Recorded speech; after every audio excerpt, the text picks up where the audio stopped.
Hello दोस्तों, मेरा नाम है अरुण कुमार। एक बार फिर से नीड स्टडी यूट्यूब चैनल में आपका स्वागत है। आज हम लोग सेमेस्टर 1 सेशन 2023 से 27 वालों के लिए जियोग्राफी का काफ़ी इंपॉर्टेंट प्रश्न देखेंगे। तो यदि आप सेमेस्टर 1 में geography major, minor, MDC paper या डिसास्टर मैनेजमेंट इसमें से कोई भी एक पेपर रखे हैं तो आज का वीडियो आपके लिए बहुत हेल्पफुल होगा।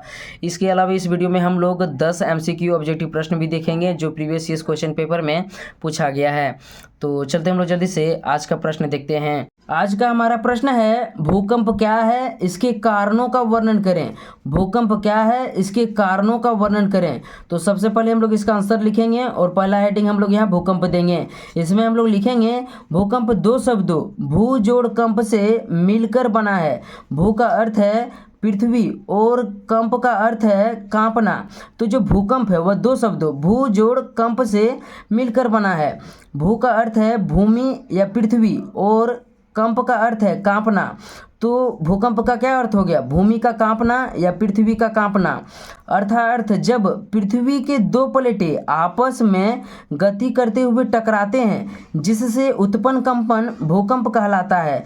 परिणाम स्वरूप मकानें टूटने लगते हैं, अन्य निर्माण की वस्तुओं में टूट फूट होती है और भारी संख्या में लोगों की मृत्यु होती है। इस कारण इसे प्रकृति की विनाशक शक्ति भी मानी जाती है।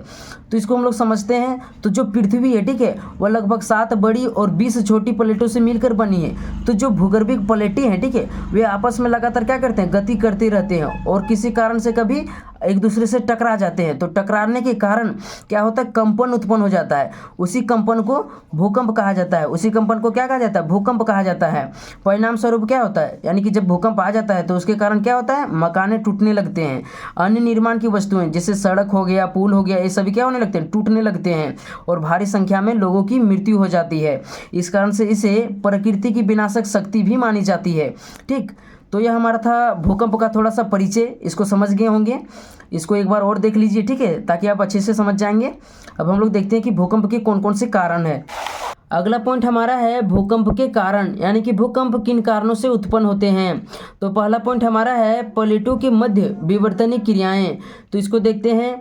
पृथ्वी लगभग 7 बड़ी और 20 छोटी प्लेटों से मिलकर बनी है। ये प्लेटें सरकती रहती है तथा कभी कभी एक दूसरे से टकरा भी जाती है। अतः प्लेटों के टकराने के कारण भूकंप उत्पन्न होता है। तो इसको हम लोग समझते हैं।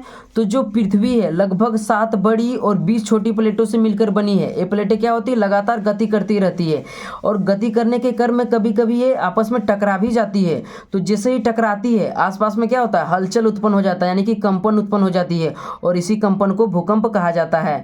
तो जब प्लेटें टकरा जाती है तो इससे भूकंप उत्पन्न होता है। तो ये हमारा पहला कारण था, प्लेटों की मध्य विवर्तनिक क्रियाएं, यानी कि इसके कारण भूकंप उत्पन्न होता है। तो इसको नोट कर लीजिए। देखते हैं हम लोग अगला पॉइंट को। दूसरा कारण हमारा है ज्वालामुखी विस्फोट। तो इसको हम लोग देखते हैं।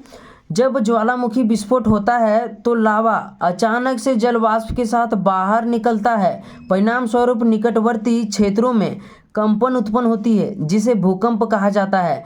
तो इसको हम लोग समझते हैं। तो जो ज्वालामुखी होता है, ठीक है, जब यह विस्फोट होता है तो इसके अंदर द्रव टाइप का लाल, एकदम लाल टाइप का होता है जो आग होता है, ठीक है, वह अचानक से क्या होता है? जलवाष्प के साथ बाहर निकलता है। जैसे बाहर निकलता है आसपास के क्षेत्रों में कंपन होने लगती है, यानी हलचल होने लगती है और यही इसी हलचल को भूकंप कहा जाता है। यानी कि ज्वालामुखी जब विस्फोट होता है तो इसके कारण भूकंप उत्पन्न होता है। तो ये हमारा दूसरा कारण था। इसको समझ गए होंगे, इसे देख लीजिए। तीसरा कारण हम लोग देखते हैं। भूकंप का तीसरा कारण हमारा है भूगर्भिक गैसों का फैलाव। तो इसको हम लोग समझते हैं। भूगर्भिक गैसों का जब फैलाव होता है तो पृथ्वी के आंतरिक भाग से अचानक से ऊर्जा मुक्त होती है। यह ऊर्जा चारों दिशाओं में भूकंपी तरंगों के रूप में फैल जाती है जिससे पृथ्वी पर कंपन उत्पन्न होती है और भूकंप आ जाती है। तो इसको हम लोग समझते हैं, ठीक है। तो जो भूगर्भिक गैसें होता है, यानी कि जो पृथ्वी है वह कई परतों से मिलकर बना है। तो जो होता है पृथ्वी कहीं कहीं पर खाली स्थान छूट जाता है, ठीक है, वहाँ पर गैसें भरी होती है और गैसें क्या होती है? वह गैसें काफ़ी गर्म होती है। गर्म होने के कारण वह ऊपर उठना खोजती है, ठीक है। तो अचानक से क्या होता है? उससे ऊर्जा मुक्त होती है और यही ऊर्जा चारों दिशाओं में भूकंपीय तरंगों के रूप में फैल जाती है, ठीक है, यानी कि आगे बढ़ने लगती है। तो इसी के कारण क्या होता है? पृथ्वी पर कंपन उत्पन्न होता है जिसे भूकंप कहा जाता है, यानी भूकंप का रूप ले लेता है। तो यह हमारा तीसरा कारण था, भूगर्भीय गैसों का फैलाव, इसके कारण भी भूकंप उत्पन्न होता है। तो इसको समझ गए होंगे। नेक्स्ट पॉइंट को हम लोग देखते हैं। चौथा पॉइंट हमारा है रीड का प्रत्यास्थ उत्छलन सिद्धांत। तो इसको हम लोग देखते हैं। रीड महोदय के अनुसार भूगर्भिक चट्टानों में तनाव होती रहती है। प्रत्येक चट्टानों में तनाव को बर्दाश्त करने की एक क्षमता होती है। उस क्षमता के बाद वह तनाव को नहीं झेल पाती है और वह टूट जाती है। टूटने के बाद वह पुनः अपने स्थान में आने का अर्थात संतुलित होने का प्रयास करती है, जिससे धरातल पर अचानक से हलचल उत्पन्न होती है, जिसे भूकंप कहा जाता है। तो इसको हम लोग समझते हैं, ठीक है। तो रीड महोदय उनके अनुसार जो भूगर्भिक चट्टानें, ठीक है, यानी कि जो पृथ्वी है बहुत सारी चट्टानों से मिलकर बनी है, उन्हीं को भूगर्भिक चट्टानें कहा जाता है। तो इन चट्टानों में लगातार तनाव होती रहती है, यानी खिंचाव होते रहता है। और प्रत्येक चट्टानों में क्या होता है, एक सीमा होती है, तनाव को सहने की एक सीमा होती है, यानी कि बर्दाश्त करने की एक सीमा होती है, ठीक है। उस सीमा के बाद वह, उस क्षमता के बाद वह टूट जाती है, यानी कि वह तनाव को नहीं झेल पाती और वह टूट जाती है। एग्जाम्पल के लिए हम लोग एक रबड़ लेते हैं और उसको हम लोग खींचने का प्रयास करते हैं, तो हम उसे कब तक खींच सकते हैं, एक सीमा के बाद वह टूट जाएगा। ठीक उसी प्रकार से भूगर्भिक चट्टानें भी मतलब तनाव को एक सीमा के बाद मतलब नहीं सह पाती है, ठीक है, और वह क्या हो जाती है, टूट जाती है। टूटने के बाद वह पुनः अपने स्थान में आने का अर्थात संतुलित होने का प्रयास करती है, जिससे धरातल पर अचानक से हलचल उत्पन्न होती है, जिसे भूकंप कहा जाता है। यानी कि टूटने के बाद वह फिर से अपने जगह में आने की कोशिश करता है और क्या होता है, इससे धरातल पर कंपन उत्पन्न होता है, जिसे भूकंप कहा जाता है। तो यह रीड का प्रत्यास्थ उत्छलन सिद्धांत था, ठीक है। तो इसको समझ गए होंगे। बाकी एक बार इसे और देख लीजिए ताकि अच्छी तरह से समझ पाएँ। तो इसको देख लीजिए। देखते हैं हम लोग नेक्स्ट पॉइंट को। पांचवा कारण हमारा है जलीय भार। जब मनुष्य नदियों पर बांध बनाकर बड़े बड़े जलाशयों का निर्माण करता है तो जलाशयों में जल की मात्रा आवश्यकता से अधिक बढ़ जाती है। इससे जल चट्टानों पर अपना प्रभाव डालने लगती है। परिणाम स्वरूप तीव्र भूकंप की संभावनाएं बढ़ जाती है। तो इसको समझते हैं, ठीक है। तो जब किसी नदी पर बांध बना दिया जाता है तो क्या होता है, उस बांध में पानी जमा हो जाता है, ठीक है। तो जो जल होता है, ठीक है, इसमें भी काफ़ी ताकत होती है और यह चट्टान को भी हिला देता है। तो जलीय भार के कारण भी भूकंप उत्पन्न हो सकता है। यह हमारा पांचवा कारण था, इसको नोट कर लीजिए। नेक्स्ट पॉइंट को हम लोग देखते हैं। भूकंप की उत्पत्ति का छठा कारण हमारा है पृथ्वी का सिकुड़ना। पृथ्वी अपने जन्म के बाद से लगातार सिकुड़ रही है। पृथ्वी के सिकुड़ने के वजह से इसके विभिन्न परतों में परिवर्तन होने लगते हैं, जिससे भूमि के आंतरिक भाग में कंपन होती है और यह भूकंप का रूप ले लेती है। तो जो पृथ्वी है, ठीक है, कई परतों से मिलकर बनी है और यह अपने जन्म से, यानी कि जो पृथ्वी का निर्माण हुआ आज से लगभग 450 करोड़ वर्ष पहले हुआ है, ठीक है। तो तब से लेकर लगातार पृथ्वी जो है उसमें मतलब सिकुड़न हो रहा है, ठीक है, यानी वह लगातार सिकुड़ रही है। तो सिकुड़ने की वजह से जो इसकी परतें हैं उसमें परिवर्तन होने लगते हैं। तो इससे क्या होता है, पृथ्वी के आंतरिक भाग में हलचल होने लगती है, यानी कंपन उत्पन्न होती है, ठीक है, और यही कंपन भूकंप का रूप ले लेती है। तो यह हमारा छठा कारण था पृथ्वी का सिकुड़ना, यानी कि पृथ्वी के सिकुड़ने के कारण भूकंप उत्पन्न होता है। तो यह भूकंप की उत्पत्ति का छठा कारण था पृथ्वी का सिकुड़ना। अब हम लोग नेक्स्ट पॉइंट देंगे निष्कर्ष। तो इसको देखते हैं। अंत में हम लोग लिखेंगे निष्कर्ष।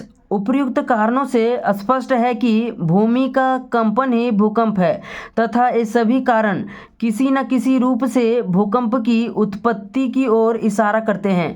तो अभी हम लोगों ने देखा था कि चाहे वह ज्वालामुखी विस्फोट था, रीड का प्रत्यास्थ उत्छलन सिद्धांत था या जलीय भार था, चाहे जो भी कारण था, ठीक है, सभी में क्या होता था, भूमि में कंपन उत्पन्न होता था जिसे भूकंप कहा जाता था। तो सभी कारण भूकंप की ओर इशारा करते हैं, ठीक है, सभी कारण किसी न किसी रूप से भूकंप की ओर इशारा करते हैं। तो निष्कर्ष में आपको इतना लिख देना है। अभी हमारा वीडियो खत्म नहीं हुआ है, अभी हम लोग देखेंगे कि प्रीवियस ईयर्स क्वेश्चन पेपर में किस प्रकार से एमसीक्यू ऑब्जेक्टिव प्रश्न पूछा गया था, ठीक है। पहला प्रश्न हमारा है भूकंप मापी यंत्र क्या कहलाता है।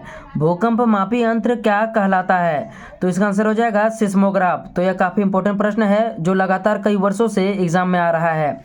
दूसरा प्रश्न हमारा है भूकंप की तीव्रता मापने के लिए किस यंत्र का उपयोग किया जाता है, तो इसका आंसर हो जाएगा रिक्टर स्केल। यहाँ ध्यान दीजिए, भूकंप मापी यंत्र यानी कि भूकंप को किससे मापा जाता है, तो सिस्मोग्राफ, और भूकंप की तीव्रता को किससे मापा जाता है, तो रिक्टर स्केल। इन दोनों को आपको ध्यान में रखना है, ठीक है। तीसरा प्रश्न हम लोग देखते हैं, तीसरा प्रश्न हमारा है सबसे गति वाली भूकंपीय तरंगे कौन सी है? तो इसका आंसर हो जाएगा पी तरंगे। सबसे गति वाली तरंगे यानी कि पी तरंगे होती है, जिसे प्राथमिक तरंगे या प्राइमरी वेव्स भी कहते हैं। तो यह क्या होता है, गैस, ठोस और द्रव, ये तीनों अवस्थाओं से होकर गुजरती है और यह लगभग 8000 किलोमीटर प्रति सेकंड से होकर गुजरती है। ठीक है, तो यह सबसे अधिक गति वाली तरंगे होती है। तो ये हमारा तीसरा प्रश्न था। चौथा प्रश्न हम लोग देखते हैं। चौथा प्रश्न हमारा है किन तरंगों को सबसे अधिक विनाशकारी तरंगे मानी जाती है? तो इसका आंसर हो जाएगा एल तरंगे, जिसे धारातली तरंगे भी कहते हैं। जो एल तरंगे होती है वह धारातल से होकर गुजरती है और जो मनुष्य है वह धारातल पर ही बसा हुआ है। ठीक है, यानी कि यहाँ मतलब धारातल पर ही सड़क, पुल और अन्य सभी मानवीय गतिविधियाँ होती है। ठीक है, तो इससे क्या होता है, जब एल तरंगे धरातल पर होकर गुजरती है तो इससे सबसे अधिक विनाश होता है, इसलिए इसे विनाशकारी तरंगे कहा जाता है। तो ये हमारा चौथा प्रश्न था। नेक्स्ट प्रश्न को देखते हैं हम लोग। पांचवा प्रश्न हमारा है किस देश में भूकंप से उत्पन्न विनाशकारी तरंगों को सुनामी कहा जाता है? तो इसका आंसर हो जाएगा जापान। यानी कि जो जापान है, ठीक है, उसमें भूकंप से उत्पन्न विनाशकारी तरंगों को सुनामी कहा जाता है। तो काफ़ी इंपॉर्टेंट प्रश्न है, इसको ध्यान में आपको रखना है। ठीक है, नेक्स्ट प्रश्न को हम लोग देखते हैं। छठा प्रश्न हमारा है धरातल पर वह बिंदु जहां सर्वप्रथम भूकंप अनुभव किया जाता है तो उसे कहा जाता है अधिकेंद्र। इसको इंग्लिश में एपी सेंटर कहते हैं। ठीक है, धरातल पर वह बिंदु जहां सर्वप्रथम भूकंप अनुभव किया जाता है अधिकेंद्र होता है, इसे इंग्लिश में एपी सेंटर कहते हैं। तो इसको भी ध्यान में रखना है। नेक्स्ट प्रश्न को हम लोग देखते हैं। सातवां प्रश्न हमारा है भूकंप का उद्गम केंद्र क्या कहलाता है? तो फोकस। भूकंप का उद्गम केंद्र क्या कहलाता है? तो फोकस। ठीक, आठवां प्रश्न देखते हैं हम लोग।